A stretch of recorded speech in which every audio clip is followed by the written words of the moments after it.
Hello, my name's Jess and I am the American pop specialist at my art broker.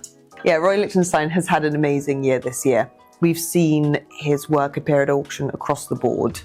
He has made 8.9 million in terms of value of sales of just prints. So although at the start of the year we didn't see so many works at auction, if we focus in on November, there was an incredibly strong sell-through rate. The biggest focus in the November sales for Lichtenstein was his nudes, which each of these specific nudes sold for over 1 million, which is the first time we've ever seen that happen. Before that, they were selling for around 300,000.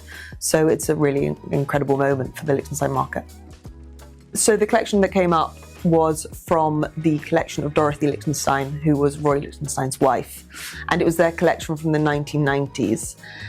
And what was so exciting to see is the demand that came with that, the provenance, these works that hadn't come up for a long time, these nudes by Lichtenstein, all of it accumulated to produce huge demand for the Lichtenstein works. What was so interesting is the nudes that came up weren't what you would initially describe as Lichtenstein works. I mean, they still have many of the similar motifs. They've got the Ben-Day dots that you see, but they weren't cartoons as such.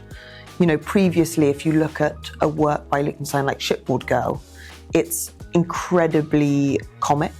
It's got these sort of very obvious motifs that he used at that time that was taken from advertisements and all of those things that inspired him.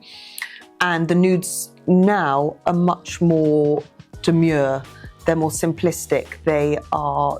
The setting of them is very different. They're not pulled from these very obvious advertisement-esque subjects.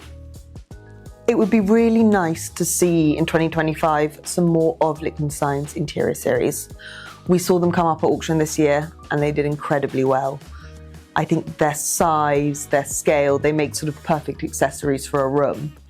And they're just a really appealing work, and I think that more of those on the market would be a really nice thing to see.